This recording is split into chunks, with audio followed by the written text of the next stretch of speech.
Yeah, so firstly, good morning, everyone. I do see a lot of participants coming in. Um, I would, today's session that we have in front of us is on AI and how AI is set to take over the post-COVID world. And the session will be hosted and taken care by uh, Mr. Lakshmi Narayanan Ji. Sir is the Associate Director at Deloitte, and he has some really interesting and valuable insights that he would share with all of us. So, just to give you all a brief introduction, uh, Sir is actually a management graduate from IIM Lucknow with a postgraduate diploma in AI machine learning from Triple IT Bangalore. He is an experienced management consultant with extensive experience in providing AI and analytics consulting to many Fortune 500 companies over the last 13 plus years. He is also a visiting faculty at IIM Kolkata, IIM Lucknow, and IIM Trichy, engaged in teaching modern day tools and techniques for students. He is also an avid speaker at different industry forums and a regular guide to several MSMEs through CIA. Sir, it's a pleasure having you with us today. Thank you so much for giving your time. And I wouldn't take any more of this time because we have a long session to go in front of us. So over to you, sir. Thank you very much, sir, for giving a good introduction. Thanks everyone for taking your time and participating in this session. I hope you will find this 1 hour session valuable to you with a bit of learnings that you will take away from this session. So today the focus is on artificial intelligence and COVID situation, like how they come together to create a new reality. That's what we are going to talk about.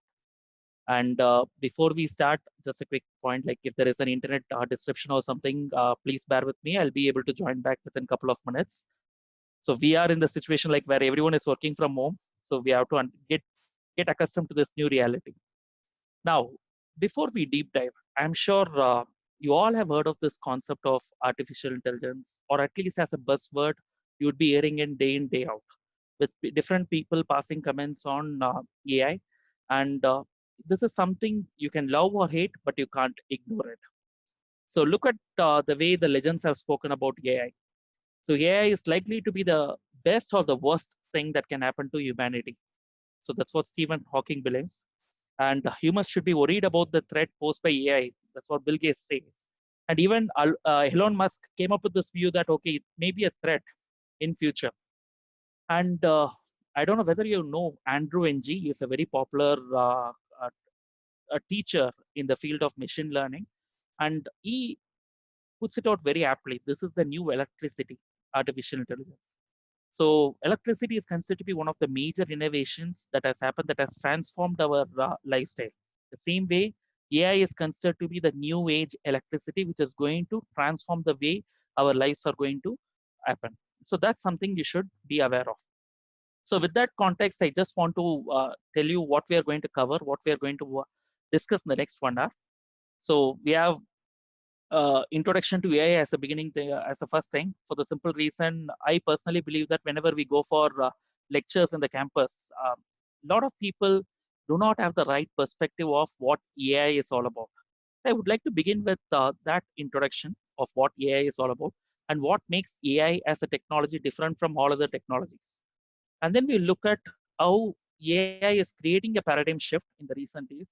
And by this time, you would understand what kind of impact you will have post-COVID situation. And we will also look at certain scenarios that are erupting because of this COVID and how AI can help in that context. So these are the four broad areas we are going to discuss in the next 1 hour. So to begin with, what is artificial intelligence? Uh, for that, we will answer the basic question, what differentiates a machine from a human? There can be different answers to this, isn't it? Uh, what do you think are the basic differences between machine and human? Maybe you can use the Q&A session to just quickly answer. And whatever questions you may have, we can post it in the last 15 minutes. We will spend some time on Q&A. But I would like to keep it interactive. If you have any answers to the questions that I asked, you can just put it across in the Q&A session. or in the chat forum. Yeah, I think chat forum people are using it effectively. Good. It does repetitive task. Okay. What else? Machines can do repetitive task, or humans can do it. Humans also do the same repetitive task, isn't it? Day in, day out. Don't you think our lives are a bit monotonous? You may call it as a routine structure, but at the end of the day, some work is monotonous. Machine can work continuously. Yes, that's a very popular one. Like the digital workforce, that is the bots which we create for doing some monotonous task, they can work 24 cross 7 and they do not have emotions, they don't get tired, and importantly, they don't have any trade unions, isn't it? Good. Humans have emotions, okay, and decision making ability is more in humans. Okay, that's a subjective statement. For example, take the example of an Air Force One or a flight being attacked by a missile. Who will maneuver the flight? Is it the mission or is it the pilot? Who is going to maneuver the flight for a safe landing to escape from the missile? Of course, mission can do it better because mission doesn't have emotions, which is an advantage. And human will be scared because the pilot will be scared because there is a missile running behind his life, isn't it? So this it's a very subjective one, decision making ability. Okay, machines don't hold any emotions, which is good and bad, as I was explaining to you. Quick accuracy, efficiency, yes, good.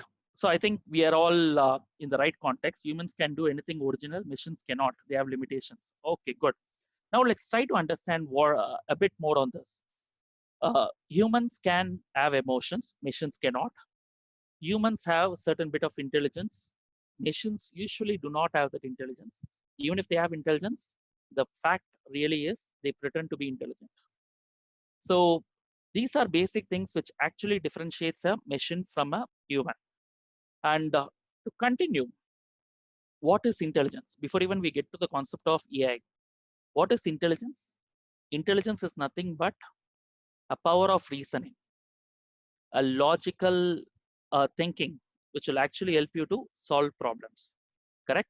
So if you look at the dictionary, if you look at the meaning of the word intelligence, this is what you will find in the dictionary. And I would say that certain words like power of reasoning, insight are some of the powerful definitions or the meanings which you should keep in mind in this context. Because when you say a machine is intelligent, it is intelligent because it can reason or it can derive insights, isn't it? Now, let's look at the dimensions of intelligence, which generally we do not talk about, isn't it? The only thing we always connect intelligence to is the reasoning power, the logical power, whether you're able to interpret the right things or whether you're able to solve problems. So now let's look at different dimensions of intelligence. Reasoning is the most basic one, no doubt about it. Learning, that is something which is intelligence. So you are making a mistake today, but tomorrow if the same task is given to you, will you make the same mistake? No. As a human, you will learn that this is something I should not repeat, and you wouldn't repeat it in the next instance. That is a learning from your experience. That is one dimension of intelligence. Perception. See, we read a lot of news today, right? Every news that you read in the newspaper, there are a lot of facts that are available. And from these facts, you make your own interpretations. There are perceptions that are formed based on your own personal past, personal experiences. The brought up lot of factors come into the play. The perception on top of the facts is something which is intelligence again. Are you making the right perceptions? And fourth one is problem solving, the complex problems that can be solved with the help of intelligence.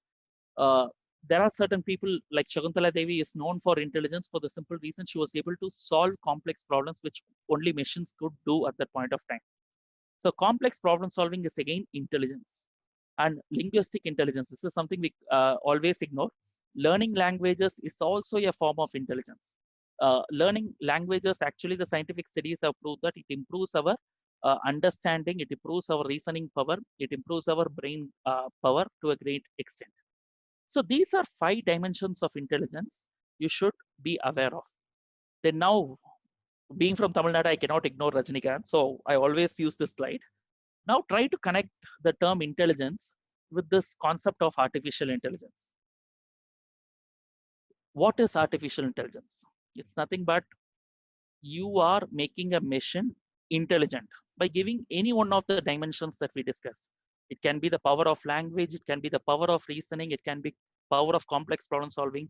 Any one of these, you're giving it to a machine. And the machine does not have it by birth, generally.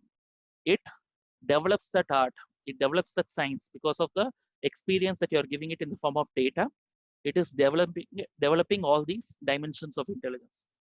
So that is called as artificial intelligence. So this is one of the popular slides which is available about AI. So AI, any machine, you can call it as an AI machine when it can learn from experience, that is a past experience. That actually differentiates a normal machine from an AI agent. Like for example, the calculator is a machine, but you can't call it as an AI agent because is there a learning from the past experience? Not really. The second one is uses the learning to reason. With the help of the learning that you have had from the past, can you give better results in future? If that is the case, then it is an AI agent. Can you recognize images? Because image recognition is a complex problem to solve for a normal machine. If a machine can recognize images, recognize videos, that is the unstructured data, then we can look at it as an AI agent. Solving complex problems, AI agent again. Like as I was telling you, like maneuvering the flight when there is a missile attack. That is a complex problem to solve for a human being. A machine can do it easily. Understanding languages and its nuances, like the voice assistants we have, like Alexa, Siri, all these aspects are considered to be a part of AI system making. And finally, if a machine can create perspectives, views from the data, from the experience that it has, then it is an AI system. Now, I hope you understand the basic of what AI is. Can you guess who this lady is? Have you seen the image of this lady earlier? Sophia, good. So what makes Sophia special?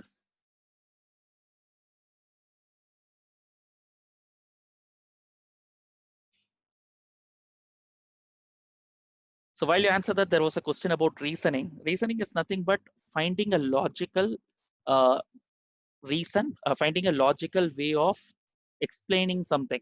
That is nothing but reasoning. So from the past, can you explain the behavior of something? That is reasoning. That is from learning, you're reasoning it out. Okay, Sophia is the first lady robo. Okay, so robo has gender now, male and female. Good. She's learning by observing. Most of the robots can do it. Most of the AI agents can do it, isn't it? Does that make Sophia special? She's the first AI robot to get citizenship from Saudi Arabia. Good, Ashwant. So that's the first thing. And why did she receive that global citizenship? She got it because she could express herself better. Uh, if you have not seen any of the videos of Sophia, I would recommend you to go through some of the interviews of Sophia. And she is the first robot to address United Nations. She has given a lot of interviews. And when you watch her interviews, you will see how she learns from the conversations, one.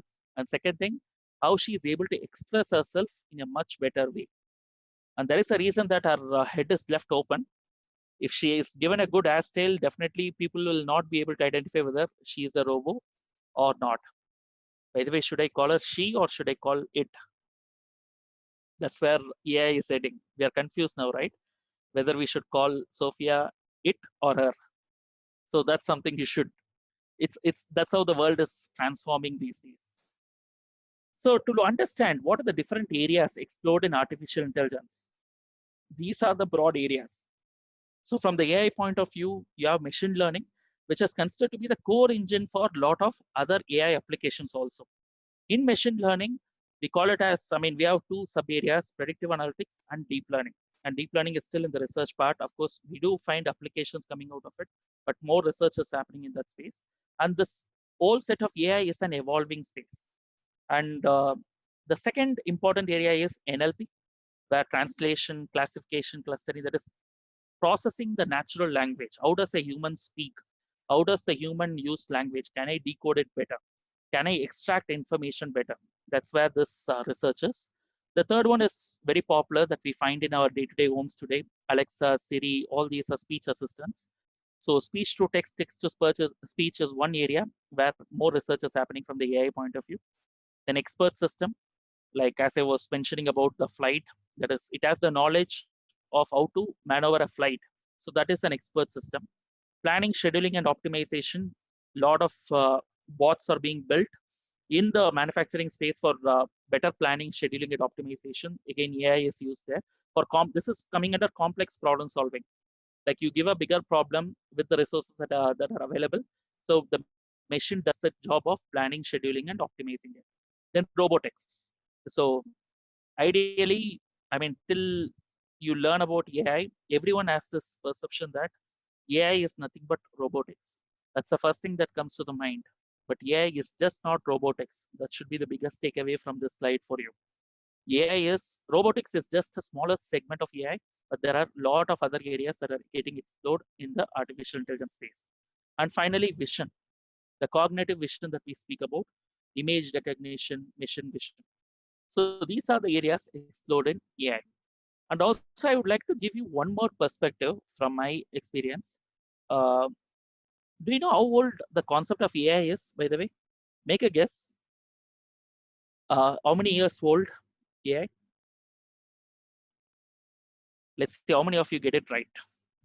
5 years, okay, 100 years, 20 years, 80 years, 1970s. Okay. I'll tell you, you'll be surprised.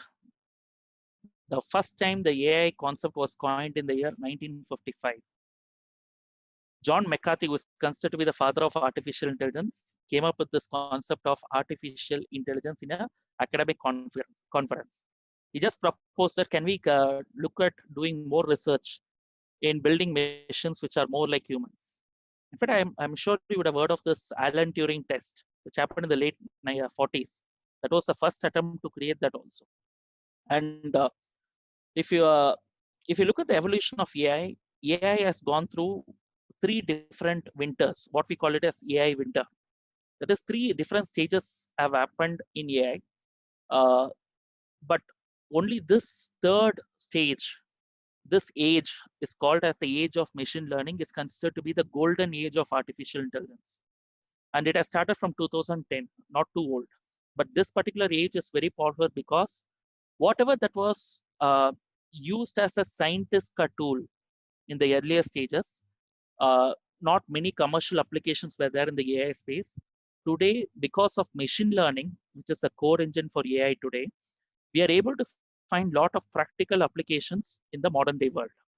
And we are able to use AI left, right, and center everywhere. And this commercialization has happened because the economics of machine learning has transformed the stage for AI. So why suddenly after 2010? Why not earlier? A lot of new things have happened, isn't it? Like one, internet. Every smartphone is connected to internet, and we are able to generate a lot of data. That is big data. That's the second reason.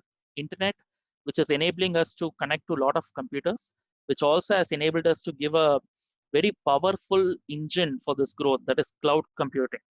That is, you can make use of cloud for your extra computational power and extra storage, which actually has triggered this development of AI. The second one is the big data. We all are generating data which can be useful for finding patterns and then getting better insights. And then the third one is the open source algorithm. The open source algorithms have grown, the community has grown like anything. Today, for any problem, the community is ready to work together and come up with a solution. So once upon a time, the licensed solutions were everywhere, and today the open source has started dominating. And with the community growing, I'm sure more problems can be easily solved with the collective intelligence of all the people. So these are some of the triggers which have helped AI to grow to a greater extent in the last few years. And if you notice, AI is everywhere. AI is in your phone, it is in your car, it is in your shopping experiences, even romantic matchmaking in the different websites, hospitals, banks, and all over the media, you can find AI. Can you give me some examples of some mobile apps in your mobile which are driven by AI? Can you give me some 5 apps? which you are using day in, day out, which you believe is an AI agent. Okay, Facebook, Siri, Google Assistant, WhatsApp, okay. Face lock, yeah, that's a good example. So image recognition, you can unlock your phone with the help of Face app. Good. Okay, they're working, making a, okay, good. Maps is also an example, yes, nice. So Google Images, Lenscart, so good. You have, I mean, all these are apps, very simple apps from the user point of view, but artificial intelligence, machine learning, NLP, the areas that we talked about are actually being used underneath for the app to be effective for the good customer experience. So that's where there is a difference. Okay, I hope you understand the concept of AI here. And also one more perspective about AI is John McCarthy gave a simple philosophy. Anything a human does, can I take it and put it across to a machine? Can I decode and encode it in a machine so that the machine can also act like a human? So the first step of AI was more about mimicking human actions. Anything that the human does, can I do it? So the simplest example is cognitive senses. Okay. By the way, how many senses humans have? This is a question which always gets a divided response in a session actually. How many senses humans have? By the way, folks, please use the chat forum. People are using it effectively. Q&A, we'll come to it later. I'm sorry for giving a wrong instruction at the beginning. 5 senses or 6? As expected, the class is divided. What differentiates animals from humans? 5 plus 1. Okay. So we have 5 cognitive senses, and we have a 6th sense also. That's the thinking ability, yeah, or we call it as, sometimes we call it as a common sense, which is the most uncommon thing. Sometimes we find it in animals, isn't it? And the ability to grow and grow effectively, that's also seen as 6th sense, because people have different perceptions or different views about the 6th sense. The 5 senses that we are talking about, they are called as the cognitive senses. That is, what is cognition? It's nothing but awareness. These 5 senses will actually help you to be aware of the environment, like with the help of touch and feel, speech, hearing, then smelling. Then what is the 5th one? Taste. So these 5 senses are available with humans. Can I take one of these senses and give it to a machine? Is it possible? Yes, it is possible. A lot of machines have been created with sensors. Seeing is also a sense, yes. So machines can see, machines can hear. So can you take one of these senses and give it to a machine? If that is done, then that can also be seen as AI. Okay. So seeing is a sense, Amit. So this is something you should be aware of. Anything that the human does, if we can take it, decode, and put it into a machine, that becomes an artificial intelligence agent. And that's the reason AI is just not a field of computer science alone from the research point of view. It is a field which clubs a lot of other different disciplines like sociology, biology, neurology, lot of other sciences come into play, because anything that has evolved from a human being, because all these sciences are in a way studying about how a human behaves. I mean, within the body and outside the body with other humans, how are you interacting? Can I study all these aspects from the human interactions, and can I encode it into a machine? That's what the field of artificial intelligence is all about. Does it make sense to you, folks? Are you able to understand the basics of what AI is? So AI is just not equal to robotics. It's about a mix of all these disciplines. Okay. So what makes AI different? This is where AI, you will understand the power of artificial intelligence. Let's take a very simple example. This is purely from the machine learning point of view, how things have changed. I just wanted to give you an example. This is something which is a popular game. I mean, we all would have played either during the school days or in the office, even to throw something into the dustbin. So at some point of time in our life, we always play this. That is throwing the paper ball into the dustbin. Okay. How do we do that? Do we really achieve the feat of throwing it into the dustbin in the very first time? Not always, right? First time we try to throw it. Then obviously there will be a mistake. The ball may not fall into the dustbin. So you learn, isn't it? That is okay, I have to reduce my power. Or there is a fan switched on. That's why the paper ball is going to the right side. So I have to adjust my direction also while throwing it. So in 2 or 3 attempts, you know how to throw it into the dustbin. So you're actually learning and you're applying that learning immediately to see the results. Very simple example. Now let's look at writing a program for this. If you have to write a program to do this, you will actually tell the computer that, okay, this is the distance between the paper ball and the dustbin. And this is the angle at which you have to throw. Okay. Now a fan is there. You will take that into consideration and you will add a simple variable to it. And you will give a data for that variable. What is the velocity of what is the speed of the fan and stuff, and how much angle difference it has to take into consideration. And then finally, you write a simple program for this. And every time, if there is a change in the fan speed, if you're keeping the windows open, any new variable comes into picture, you need to keep on changing the program. And then you have to execute it again to see whether the paper ball will fall into the dustbin. This is how we used to write the programming. I mean, if you have to write a program for this one, that's how we do it, isn't it? Now, let's do it in the machine learning way. Okay. Same problem, a machine learning program would begin with a very generic formula. Okay, you will define it like, okay, throwing it into the dustbin, what is the force at which I have to do it? Then I define that force as an equation. Remember, F is equal to ma, kind of an equation. Like we put it in the form of a statistical formula, like y is equal to f of x, kind of, where depending on the number of variables, you will have f of x1, x2, x3. That will be a function of all these variables. You will calculate the force. The function can be distance, the speed of the fan, all these are different variables actually. The function of all these variables will give you the force that you need to use to throw it correctly into the dustbin. Now, look at it. What you're trying to do is, there are multiple variables here, and also you need to understand that every variable will have a weightage factor also, isn't it? Distance may always remain the same, so the weightage will be very minimal. The fan speed, the weightage has to vary because depending on the speed of the fan, the weightage should change. And within the equation also, which one will have a huge impact on the force? So you need to consider that and give corresponding weightages to it. This is how we think, right? Actually, this is how our learning has happened when we are trying to throw the ball into the dustbin. Now, for a machine to do that, all you're trying to do is create that equation and you assume some weightages to it initially. I assume that this is how the ball has to be thrown with these weightages, with these variables. I'm building the equation. So when the ball is thrown, there is a problem because the ball has not fallen into the dustbin. Now, the machine will keep on trying it, okay? And it will adjust the weightages step by step. And what is actually happening is, you're adjusting the weightages, thereby you're calculating the right force over a period of time.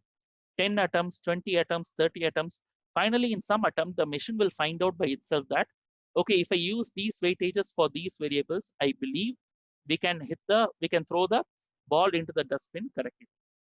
So more the occurrences of the event, you are actually trying to understand the right weightages for the variables, and thereby you are able to identify how a machine can come up with the right algorithm for throwing the stuff. Does it make sense? This makes a big difference between the traditional programming and the machine learning. So in the traditional programming, we always used to write the algorithm first. I don't know how many of you have a coding background. I studied C during my college days, UG days, C++, and then Java slowly. And now I'm learning Python. So the point is, in all these languages, there is a structure to it. That is, you write a step-by-step instruction and you create a proper algorithm. And that algorithm is written in a particular language using any one of these languages. And you give an input to that program and there is an output. So what you're doing is, you create a machine. This is nothing but the program in the machine. You give the data and you give the algorithm and you build a machine and there is an output coming out of it. This is the conventional programming style. But in the machine learning, what it does is, you are giving a series of inputs. The data over a period of time, you are giving it as an input. And you are also giving the output that has come from the data. Like for example, for 100 occurrences of the event of throwing the paper ball into the dustbin, you are giving the output whether it has fallen into the dustbin or not. So from this, you are trying to find a pattern. And that's how you are building the algorithm out of the model. You know the data, you know the output, and thereby the algorithm is built. Actually, this is completely different from the way we used to program earlier. Do you see a difference here? How many of you have understood this example? I'll give you one more example that may make it clear for you, but are you able to follow me here? Any questions, anything that comes in your mind? Is it confusing? Amit, TV is not an AI, but of course you can include some intelligence to the TV and you can make it AI, but that's up to creativity. Okay, Jashwant, don't worry. I'm going to give you one more example. Okay, I'll take a very simple practical one. How do you differentiate a cat and a dog? If I give you an image of a cat and if I give you an image of a dog, as a human, will you be able to identify which one is a cat and which one is a dog? Will you be able to do that? All of us are smart enough. We have seen cats and dogs for a long time. So we know how to differentiate between a cat and a dog. Very good. Now, take the same example. Okay. Now, I'm asking you to write a program and I'm asking you to use the conventional programming style and tell you that, boss, write a program so that I give cat and dog image as, I'm giving an image as an input. You have to find out whether it is a cat or a dog. Okay. How will you write a program? So to write a program, you need to write an algorithm first. That's what goes in as input, right? So how will you differentiate a cat and a dog? Easy or tough for you? As human, we were able to do it. But if you have to put it in the machine, you need to know the 6 or at least good number of differences between cat and dog. If you say it is based on size, a pug is a dog, but it is smaller than cat, isn't it? So very tough for you to put a structure to this problem. But I told you image, Rijit. So I'm going to give an image as an input. So you cannot use the voice. Sometimes even dogs scream like a cat. I don't know whether you have seen it, but I'm going by the image problem. I'm giving an image. You just need to write a program to classify whether it is a cat or a dog. Do you see a problem here? Challenge here in understanding this issue? So Priya, differentiating as per the features, yes, you can do that, but understand the features. How will you define it? That's where I'm telling you that there is a complication. You can't go by the height. You can't go by the weight. You can't go by the skin or the tone or anything because everything sounds very similar, right? Between the cat and the dog.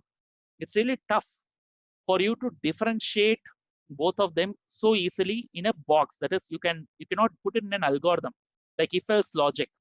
Like if the skin is like this is a cat. Not, there'll be exceptions to every scenario, isn't it? And there may be so many scenarios available there. Will you be able to code everything into a machine?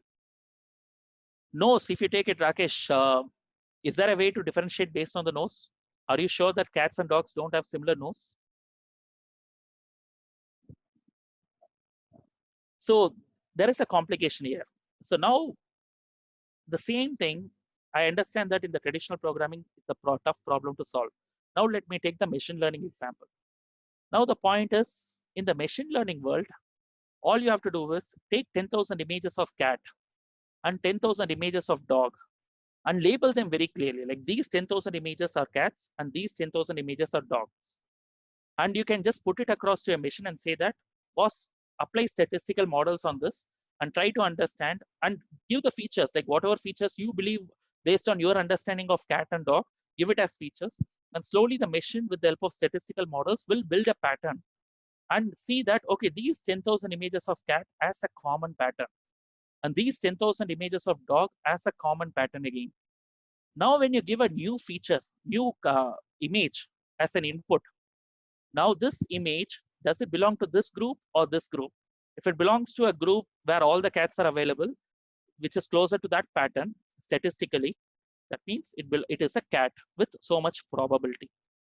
If it belongs to the other one, it is a dog by so much probability. This is how machine learning models are built.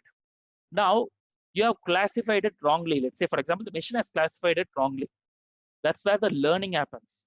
So the machine has classified it wrongly, and you are correcting it, saying that you have identified this as a cat, but this is not a cat, this is a dog.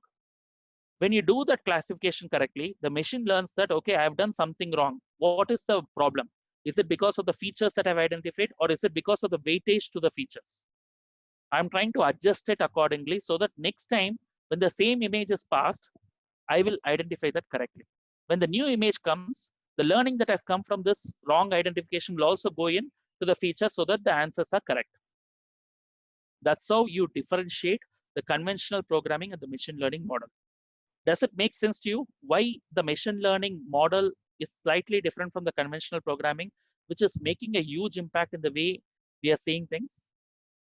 Are you able to get this example? Good. Thank you. Now let's move on. I mean, we have 25 more minutes, or max I can cover it in 15, 20 minutes. Let's try to close the other parts. So why do we see that this is creating a paradigm shift? Now you have understood the difference between, first you understood what is AI. Next, you understood how AI modeling, that is machine learning and stuffs, are different from the conventional programming style. Now let's understand the paradigm shift. So in the new age, because of the new model that has come up in machine learning, where you use statistical models, what you're actually doing is nothing but, with the help of data, you're actually trying to predict the missing information. What is prediction? It is nothing but the process of filling in the missing information. So what I'm doing is, for example, go back to the example of cats and dogs. I have 10,000 images of cats labeled as cats, 10,000 images of dogs labeled as dogs. A new image is coming in. It doesn't have a label whether it is a cat or a dog. Now I am trying to find this missing information from the information that I have already. So I'm trying to predict whether this label will be a cat or a dog based on the 20,000 images that I have. The information you have is nothing but the data, and it uses to generate the information that is the label of the new image that has come in. Are you able to get this? That's where AI is, I mean, machine learning in simple terms, you can see it as predictive analytics. Are you able to predict things accurately? Okay. So we can predict about whether a current credit card transaction is legitimate or fraudulent.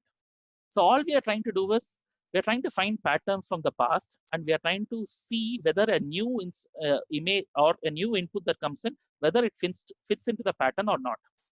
I'll take one more example. We are all in Bangalore. So let's say I am swiping my card regularly in Bangalore, and I am withdrawing money like 2,000, 3,000 from a nearby ATM regularly, consistently. And there is a behavior. We all have that pattern, right? We go to the same petrol bank, or we go to the same ATM most of the times. And suddenly my credit card is getting swiped in Thailand for nearly 1 lakh rupees. Don't you see that this is an anomaly with respect to the pattern that I have gathered over a period of time? This anomaly is detected and it's not falling into the pattern. So an AI agent with the help of statistical model can easily identify whether it is a legitimate or a fraudulent transaction. And all it does is, it doesn't take a transaction. I mean, it doesn't flag the transaction. I mean, by itself, it flags the transaction, but it informs the human customer care executive to validate whether this is a fraudulent or a legitimate transaction. So immediately you get a call from the bank asking whether you have made this transaction. That is the validation. If you say yes, that means the transaction is valid, and it goes into the learning aspect saying that you have guessed it wrong. Now, next time you are swiping the card for 1 lakh in Thailand, that means it won't be flagged as an anomaly. It will be seen as a normal pattern for you. Okay. So same way in the tumor, identifying a tumor in a medical image, whether it is malignant or benign, you can do that. iPhone, I mean, now let's get to the basic example. Whether the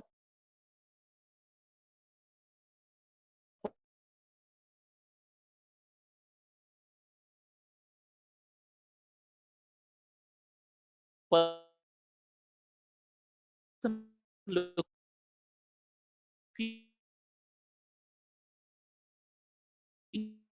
into the iPhone camera,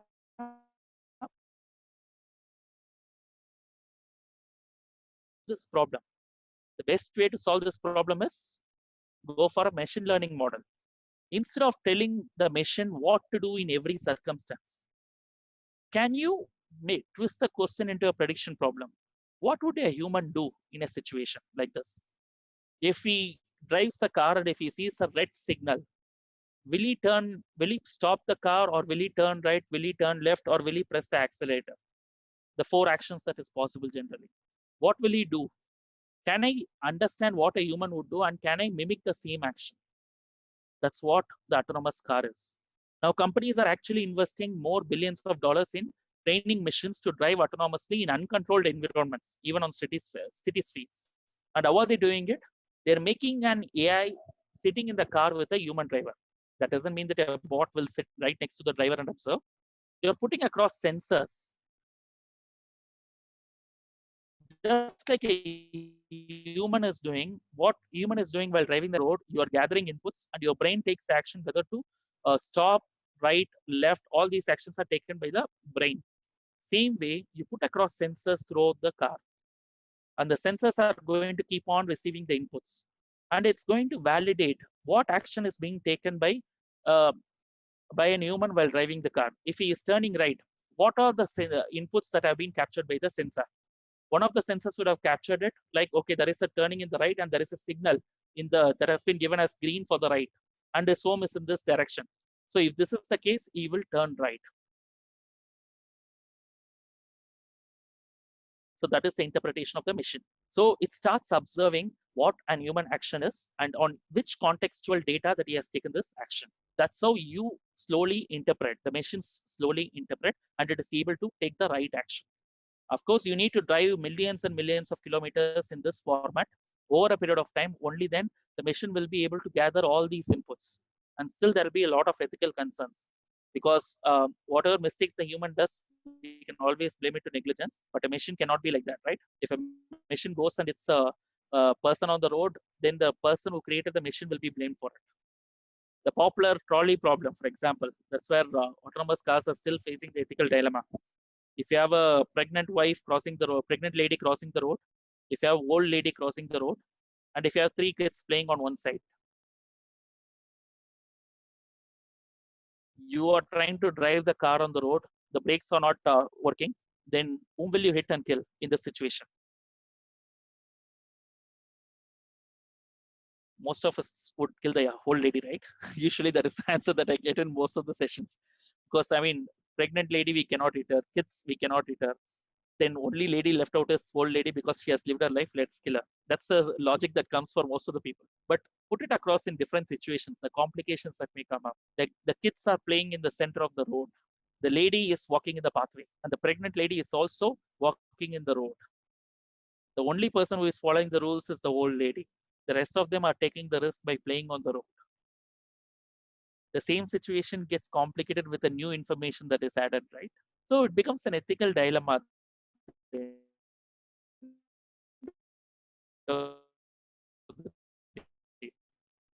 Whom to hit?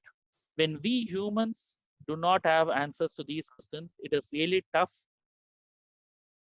for us to train a machine, train an AI agent to say take such calls. Today are moving away from algorithmic problems to prediction problems. So it makes a big difference today, because whatever we thought that we cannot solve certain problems because we have to put an if-else logic to it and it is not possible.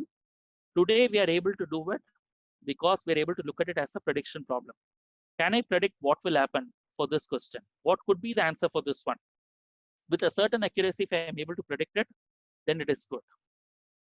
So are you able to see this paradigm shift? The way we are solving the problems, the way we used to solve the problems 10, 15 years back, the way we are solving the problems now. Are you able to see the difference? And this is where this is where AI is making a huge impact in the market. And lot of new old age problems, actually, the old age problems are being seen with a new lens now, whether AI can solve it for us. Like for example, COVID. To identify a solution to the COVID problem in the healthcare and the pharma industry, AI is helping to understand what is the pattern. Taking the samples of all the patients, it's trying to see the pattern on what is actually causing COVID. And is there an antibody to it that can be purely based on the data that is available? We are able to look at it as a prediction problem. Of course, you need more data because it's like a hungry Godzilla. It will consume a lot of data to finally give in good results. But definitely, with more data, the accuracy will be higher. And over a period of time, every company is generating a lot of data to solve problems in a different way. So look at it this way. HR has a set of predictions. I just wanted to give you some examples to make you think in this direction. Today, let's say, for example, for Acharya Business School, we are conducting admissions, let's say. The conventional way is a lot of students will apply for the college. Then there'll be a selection process. Resumes will be screened, scores will be taken, the past academic performance, everything will be seen. Interviews will be conducted, and finally, the candidate will be selected. Now, let's look at the same thing. Can I take this off and can I make use of artificial intelligence to predict who can be the best student for Acharya from all the applicants? How can I do that? All I need to do is I need to take all the the profiles of the students who have been successful from Acharya. Over the last few years, each student's profile will be taking it up, and we'll try to see a common pattern amongst the successful students. And that is a pattern I would love to see amongst the applications, amongst the applicants that I've got. Now take the new data, that is the data that is coming from the admissions team. Now try to see the pattern, fit this pattern into this data, and you will see that some of the students will be fitting into that pattern. And I will give them the offer letter, admission offer letter, without any thoughts, because I see them following that pattern, and I am confident with a certain prediction accuracy that they will be successful in Acharya school setup. So I may even give discounts or scholarships to them to get them on board, because I'm sure that they will build a reputation over a period of time. So that's how things are being seen now. You can go away with take away the old models of working, and you can bring in new models of working, and AI can actually help you out to find a better answer for your problems, and it can give you better results over a period of time. So same way we have done it for different organizations, like who will leave the organization. Like I am so and so, I have been working in this organization, and I can predict very clearly whether this person is going to stay in the organization or not in the next quarter. From his behavior in office, it's easy for us to predict, because as humans, that's how we also do it, right? We also see patterns, like what that pattern is, and we try to fit it across, isn't it? So every problem can be seen as a prediction problem in the new world. That's what AI has changed the view for an individual. So this is one book I would recommend as part of this session, like Prediction Missions, written by Ajay Agrawal. But if you're not a book reader, I would suggest you to check out the video in YouTube. Same Economics of AI. You can search for Ajay Agrawal, Prediction Missions. You will find a 1-hour video which talks about how things are changing because of artificial intelligence. Okay, but this is pre-COVID situation. For post-COVID, it becomes much more relevant actually. So check this out. Now let's move on to the last segment. I hope you have understood what is AI, how it has changed, and how it is different from different technologies. I hope you have got a feel of it. Can I be confident that you have understood the basics of AI? Because without understanding the basics of AI, I'm sure you cannot understand the impact it may create in the post-COVID situation. And I'm sure if you read more about AI, if you follow AI much better, actually you yourself can guess why AI will be a significant player in the market post-COVID. Okay. Now let's look at the details. Post-COVID, this is a popular joke in the corporate space today. Who led the digital transformation of your company? Is it the CEO or the CTO or the COVID? The popular joke today is whatever a CEO or a CTO could not achieve for a long time, COVID has achieved in a very, very short time. In a short time, the last 50 days, 60 days, most of us are working from home. Our patterns have changed. People who did not buy online started buying online. Companies which did not believe in work from home policy, they have started giving 75%, 80% of work from home for the employees. So the way the companies, organizations, and the customers, everyone, the way they are behaving, has actually changed in the recent past because of the COVID. And if you have noticed, over a period of time, the moments of crisis have defined the success of many organizations. Okay, the global shocks have historically brought moments of truth. Such kind of crisis defines who are the right companies who can survive. They rapidly alter the business landscape and the terms of competition. And it won't be immediately apparent after the COVID situation, but you can slowly see that some companies will die, some companies will survive. And the companies which survive will have a common pattern again. And that pattern will be digital transformation, which includes AI as the engine for it. Take the example example of 2003 SARS outbreak. It gave out an emergence to Alibaba and JD.com kind of companies. And 2008-2009 crisis actually transformed a lot of organizations, and American Express and Starbucks came out of it with the help of their digital operating models. They were able to thrive and share more shareholder value. So changes that COVID has brought in is millions of students are accessing their education through edtech apps.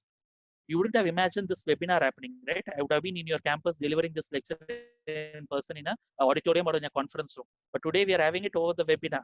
This is a big change, and it is happening across all the institutions. The mothers are buying groceries on apps and making cashless payments. My mom is buying it in Amazon. My mom is 65-year-old from a tier 2 town. She is doing it. That's a change that COVID has brought in. Employees attending video conferences on relevant apps. So all these changes have come in. But is this a new phenomenon? Not really. It actually started happening a few years back, but the problem is the scale at which it is happening now, it is on a very, very higher end now. Most people are adopting this, more people are changing their behaviors because of the COVID situation, and that's what is new. In fact, the fourth industrial revolution is going to be triggered by AI, and it will restructure industries globally. And what has happened now because of COVID is nothing but it has acted as a catalyst in this transformational path. The new dimensions have been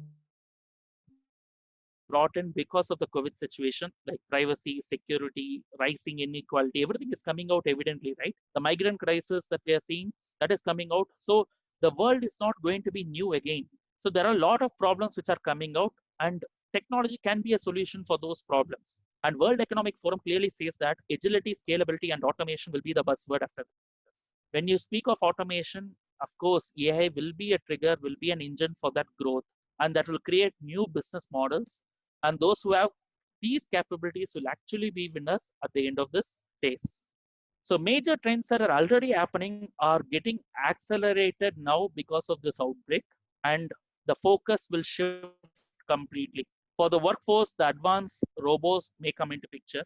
The industry 4.0 or IoT, IIoT, whatever we are talking about, everything will get more prominence in all these initiatives across all these industries, because the workforce may become a challenge, and the dependency on the workforce is actually a problem today. A lot of projects are not able to come back to the normalcy because they do not have enough labor to continue the projects.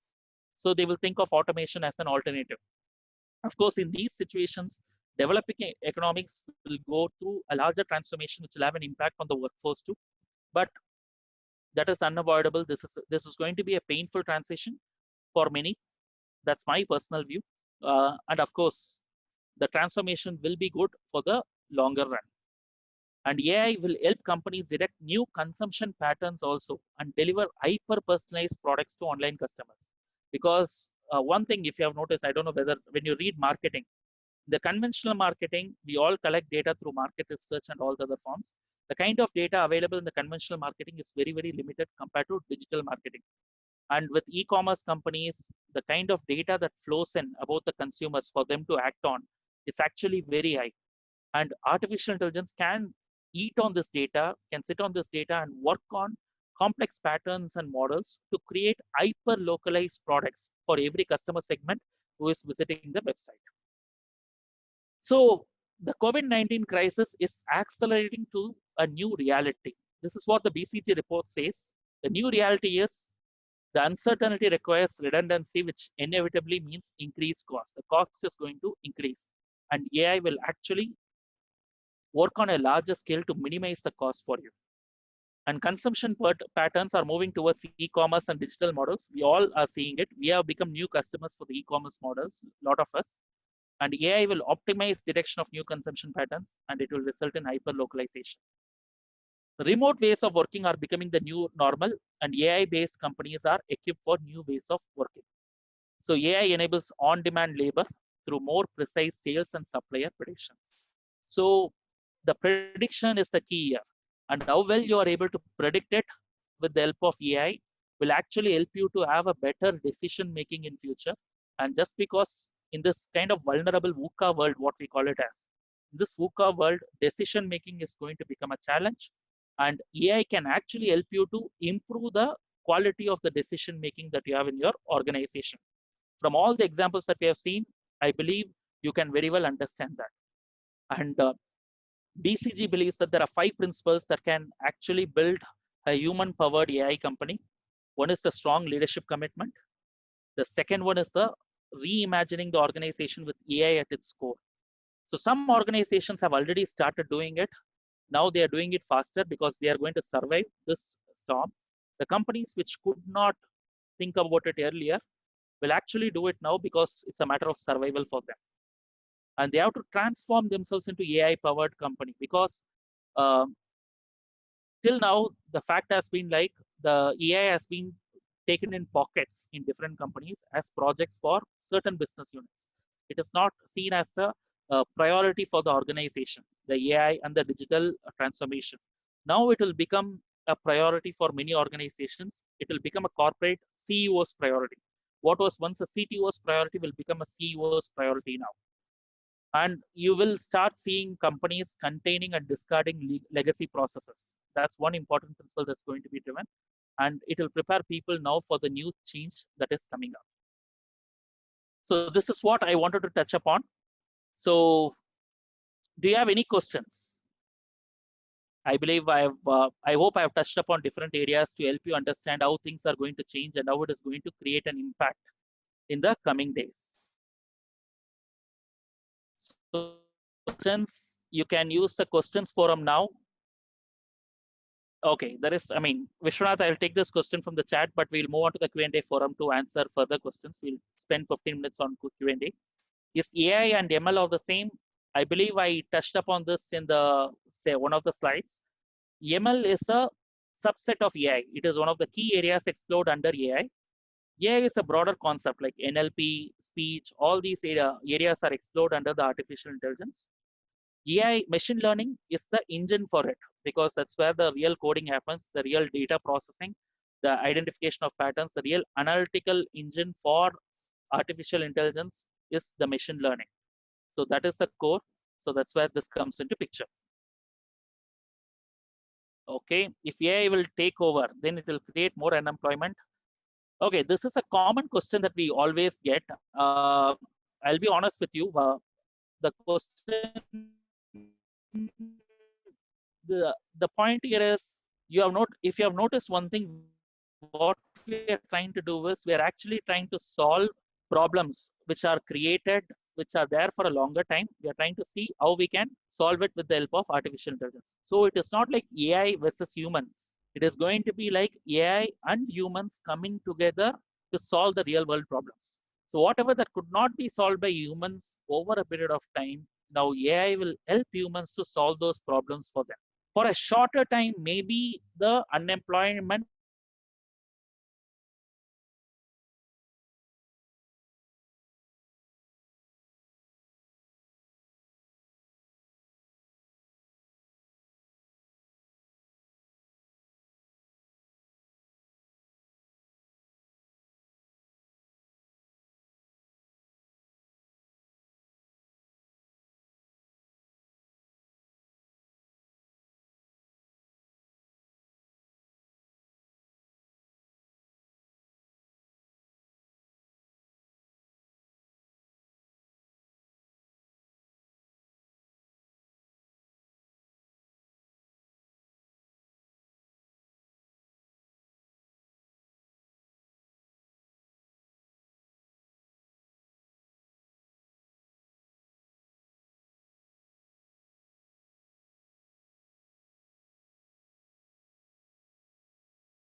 I'm sorry, the call got disconnected because of the internet connection. Am I audible now?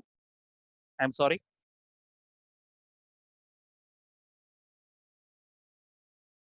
Okay, perfect. So I hope you got the answer for that question. Like, yes, this makes a difference now. AI and humans, that is machines and humans together to solve complex business problems as well as the societal problems that you face in the society today. So that's going to make a big difference now. So the next question, we'll just quickly look at the questions.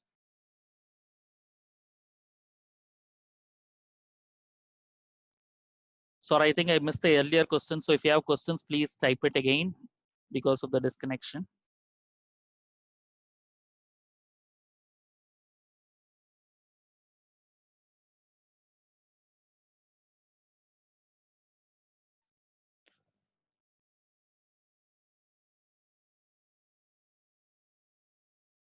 And I have just given, for attending this webinar, you will get a digital badge, which you can use it for your placements and stuff. And you can follow the instructions that are given here to download your digital badge.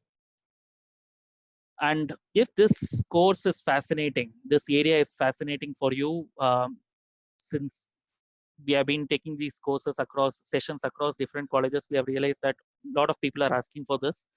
So we have a new batch. Currently, there is a batch running for BITS planning, the course on AI, the introduction to machine learning and all these aspects from the functional business point of view primarily. So if you're keen, you can take this up. And considering that we have a webinar here, there will be a discount option for you when you register. Good. So we'll look at questions. So if you have any more questions, please let me know. Yeah, good. There is a question that you have explained cat dog example, how machine will know the given answer is correct. Okay, that's where the feedback from the system comes in. Okay, over a period of time, initially you will be validating the output. I'll give you a simple example here. Like for an organization, we developed a retention analytics model. That is, we wanted to understand who will leave the organization next in the next quarter. So every quarter, we'll take the full dump of data. We'll run it through a model which has been built with the past data for 5 years. Okay. And we will realize who will, from the model, we will try to predict who will leave the organization next in the next quarter. Now, every quarter when we run it, actually, whatever predictions that have happened the previous quarter, you are getting the new data to validate whether the employees predicted by the model, are they in the firm or not. If the model has predicted that, okay, the employee will be there, and if he has left, that means it is a problem, it is a mistake. So the model has to rework. That is, the weightages have to change, and it has to understand what has gone wrong. And again, if it has shown correctly that it has predicted correctly that the employee will leave, and it has happened in the next quarter data that the employee is labeled as resigned, then the answer is correct. That is, the model has predicted accurately, the accuracy will improve there. So that's how the feedback is taken into the input, and over a period of time, this feedback is used for better analysis. How will the job opportunity be post-COVID? See, this is something which is a common issue for all the companies because it's a wait and watch game for organizations. And of course, it's just businesses are just trying to be cautious here. Once the demand picks up, now the problem is with the demand for many organizations. Once the demand from the customer picks up, the whole equilibrium will come back to the normalcy. And definitely AI is going to be seen as a hot skill set. I don't know whether you know this fact that in the 21st century, the sexiest job is the data scientist job. And data scientist is none other than a person who can implement AI for an organization, like advanced analytical models, statistical models for AI, for machine learning. If you can do it, is called as a data scientist. And even now, the recruitment is happening for a lot of organizations in the machine learning space, even during the COVID situation. Okay. So there is a question about travel business. Yes, today the dynamic pricing for the travel business, like flights and everything, AI plays a big role there.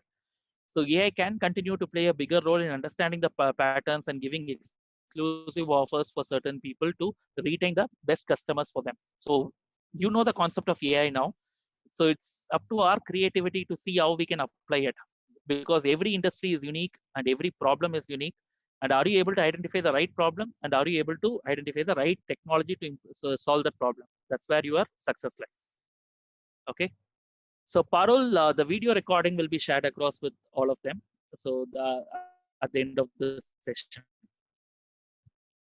Okay. So what will be more important in coming scenario? Human or artificial intelligence? Human intelligence is something which cannot be taken away so easily, isn't it?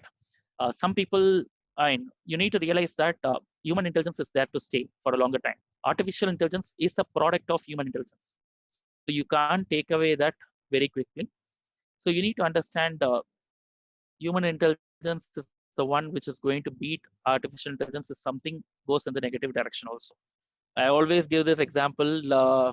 Remember 15, 20 years back during our school days, we all spoke about cloning to a greater extent. Uh, remember Dolly the sheep? We all spoke about it, but somewhere at the end of the day, when there was a fear, there was a risk that, okay, the humans will be cloned and we will see our clones walking on the roads. When that was getting closer to the reality, somewhere things stopped in that. Have you realized that? We are not speaking about cloning much today. So somewhere the human intelligence will take over and it will always survive because that's what we humans are known for. Okay. So I know this crisis will take away some opportunities for students, but according to you, which branch will it affect most? Is it HR, marketing, or finance? I'll be honest with you. You see, all these are key or functions for any organization, isn't it? Be it, I mean, HR, every function has a role to play in delivering a product to the organization, in running the organization as such. So if organization is going through an impact, uh, definitely all the functions will get affected equally. Or I would even say that that's why I always call it as a wait and watch game. So next 3 to 6 months, if the demand picks up, automatically the problems will be solved. So don't look at it as function wise and don't choose your specialization based on this as a student. My honest response would be like MBA is for the long run. And such COVID situations that are going to create an impact for 1 or 2 years max should not be a deciding factor for you to choose your career, which is a marathon for another 30, 40 years. So think of the long term. There may be hiccups in the beginning because of this COVID situation, but that should not drive your decision at this point of time.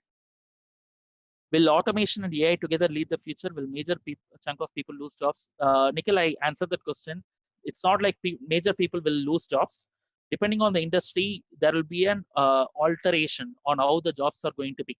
Okay, certain menial tasks will go out to the machines in the long run, but of course there will be a replacement with a better quality job. So people have to upskill and cross skill. That's something which is unavoidable in today's world.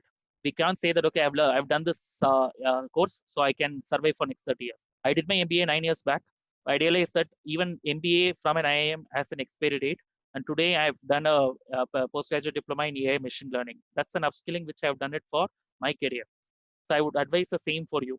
So look at it as uh, regular opportunities for upskilling and cross-skilling to be relevant in the market. Is AI able to take over psychologist's job? Good question, but I'll give you an example. AI is the creative head for an advertising agency. Can you believe it? An advertising agency's creative head is taken over by an AI bot in US. So psychology, at the end of the day, I'll be honest with you. Is there a way that you can decode and put it as a box? That is, can you find frequently asked questions and can you find responses that may need understanding the behavior? Not we can never understand our colleagues' mindset in the team. Same way, it is really tough for us to understand as a mission. But yeah, it's going to be challenging, but I wouldn't say it is impossible. It may happen. So AI impacting on automobile industry, self-driving cars. You see, you need to understand even these automobile industry companies, manufacturers are actually going through this digital tie-ups with technology giants. So they are going through this tie-up so that they are ready for this foreseeable future because they do see an impact. because of self-driving cars coming into picture. GE, Tesla, all these companies are trying to be digitally qualified for the future, and rest of the companies are also following it actually. Okay, good. What do you feel about people who are working abroad with same skills? Will they come back? If they come, how India is going to? Okay, with same skills. See, the market is so huge in India. You need not worry about somebody taking away our jobs.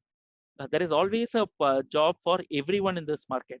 If you upskill yourself and if you're highly qualified, you'll find a better job compared to your peers.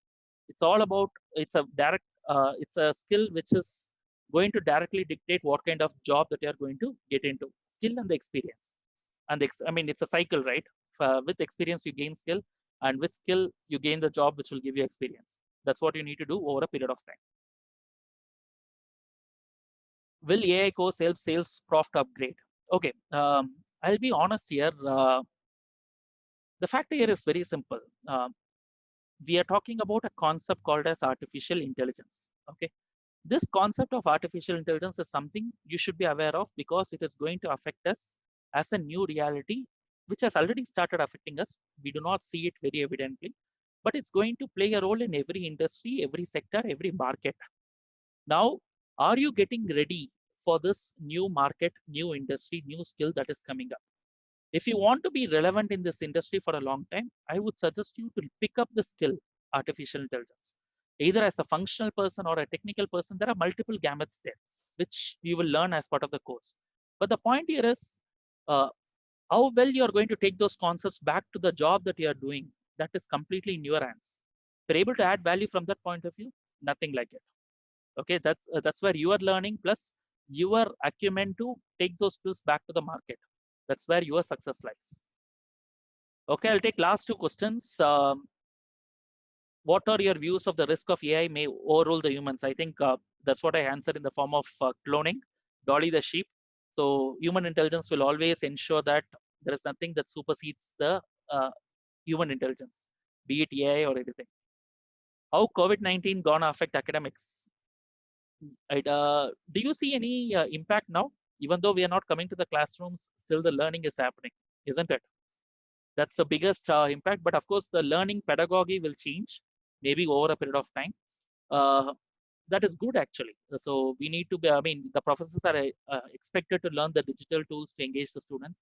And there are multiple platforms that are coming up, the platforms which will supplement the education that you're going to have in the classrooms, be it digital one or be it in the offline classroom. There'll be a lot of courses, there'll be a lot of other knowledge tools which will be available for you to explore and learn more. That's how the learning process will actually become slightly different in the coming days. But nothing can beat a session that happens in a classroom where you get the attention of your professor, where somebody is available for a personal mentoring. That's something which cannot be beaten any day. Okay, good. I'm going to take the last question. uh, Last but not the least, what tips would you give in this crisis for the students? Good, boss. I mean, I would personally say that this is the best time for you to learn, upskill, and be prepared for the future. The world will continue. I mean, we will just get adjusted to the new reality. It's not going to harm us in a big way. But all we need is, are we equipped for the new reality? How can I equip myself for the new skills, new areas that are going to come up for which the demand for the jobs will go up? So, am I ready for that supply chain? Am I ready with the new skills? That's what you need to ask for. Depending on your area of interest, try to find some sweet spot, which is going to be the future for the next 10 years, and try to upskill yourself to get into that sweet spot so that there is not much competition for you when you apply for a job. Your profile should be so strong. So students should ideally make use of this opportunity to build that skill set. And a lot of people are available for you, like me, everyone, and everyone is creating a platform for you to equip with those skills.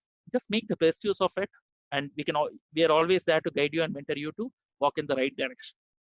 Okay, I hope you enjoyed the session today. Thank you very much for your time. You have my coordinates here. This is my LinkedIn ID. We'll be in touch, and if you have any queries, please feel free to drop in a message in the LinkedIn. And you can get your digital badge for this webinar by logging into this particular site and giving the feedback. You'll be able to download it. Thank you very much, sir.